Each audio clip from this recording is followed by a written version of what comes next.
இதில் நம்ம இப்போ என்ன சேர்த்துருக்கோன்னா பட்டை லவங்கம், வெங்காயம், இஞ்சி பூண்டு பேஸ்ட், புதினா இதே அரைச்சி வந்துடலாம். இப்போ நம்ம நாட்டுக்கோழி செய்யறதுக்கு தேவையான எண்ணெய் சேர்க்க போகிறோம். கல்லெண்ணெய் கொஞ்சமாக, அடுத்தது எண்ணெய் காயட்டும்.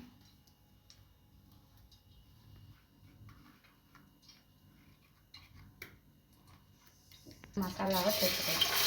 எண்ணெய் காய்ஞ்ச பிறகு அரைச்ச மசாலாவை சேர்த்துக்கலாம்.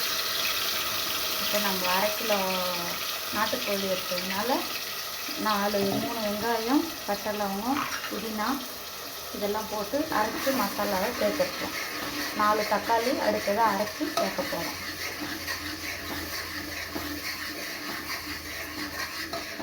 இது நல்லா வதங்கட்டும். அதுக்கெல்லாம் மஞ்சள் தூள் பண்ணி சேர்த்துக்கலாம். இப்போ பார்த்திங்கன்னா மசாலா நல்லா வதங்கிடுச்சு. இப்போ நம்ம நாட்டுக்கோழி சேர்த்துக்கலாம். சுத்தமாக கழுவி வச்சு நாட்டுக்கோழி 1/2 கேஜி சேர்த்துருக்கேன்.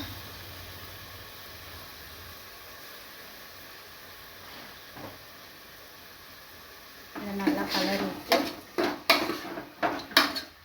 உப்பு கொஞ்சம் சேர்த்துக்கலாம்.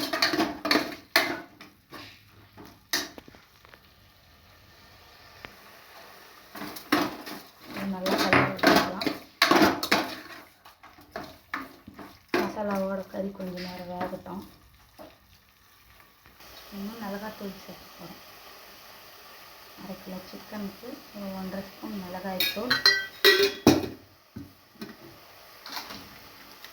சிக்கன் மசாலா தேவையான அளவு கறிக்கு ஏற்ற மாதிரி போட்டுக்கலாம்.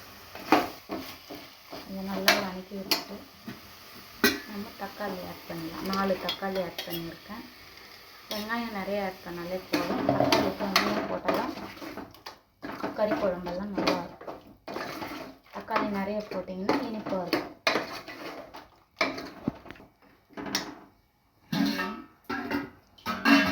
சின்ன சொம்பில் கொஞ்சமாக ஊற்றி நம்ம மூடி வச்சிடலாம். கொஞ்சம் நேரத்தில் கிரேவி ரெடி ஆகிடும். இப்போ நம்ம